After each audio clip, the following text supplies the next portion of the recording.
আজকে তোমাদের মাঝে একটা গুরুত্বপূর্ণ একটা ম্যাথ সমাধান নিয়ে চলে আসলাম। দেখো, এরকম প্রশ্ন অনেক পরীক্ষায় চলে আসে। এই যে 5 into x plus 2 equal 3 into x plus 6 এরকম দেওয়া থাকবে, বলবে সমাধান করো, এক্স এর মান নির্ণয় করতে বলবে। তাহলে প্রথমে আমরা যে কাজটা করব, এই যে 5 দ্বারা এইটাতে গুণ করে দিব, যে 5x মানে 5 দ্বারা যদি এক্সে গুণ করি তাহলে 5x, আবার এইটা দ্বারা এইটাকে গুণ করব, প্লাস তো প্লাস আসছে, তাহলে 5 দ্বারা 2কে গুণ করলে মানে 2কে গুণ করলে 5 দুগুণা 10, হ্যাঁ ইকুয়াল ইকুয়াল বসাই দিবা। তারপর কি এখানে যা করছো হুবহু এইখানেও ওইভাবেই গুণ করে দিবা। 3-র সাথে এই যে এক্স গুণন, তার মানে 3x, এই যে প্লাস আছে প্লাস, 3-র সাথে আবার এই যে 6 গুণন, 3-6-18। তারপরে কি এক্সগুলোকে এক পাশে নিব, সংখ্যাগুলোকে এক পাশে নিব। তার মানে এখানে 5x, এই যে 5x আছে, এই যে 3x এখানে কি যোগ আকার আছে।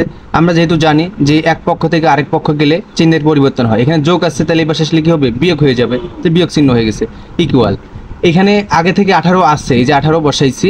এখানে যেই পাশে তোমাকে বললাম, এইখান একটু আগে তো বললাম যে অন্য এক পাশের সংখ্যা আরেক পাশের সংখ্যা গেলে তাহলে সেটা চিহ্নের পরিবর্তন হবে। তা 10টা ওই পাশে গেলে কি হবে, বিয়োগ হয়ে যাবে, যে বিয়োগ হয়ে গেছে।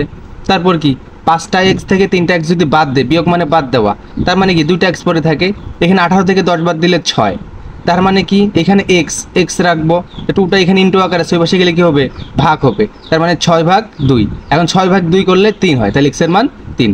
তার মানে এটার আমাদের সমাধান হচ্ছে এক্স সমান সমান 3। এটাই হচ্ছে অ্যান্সার।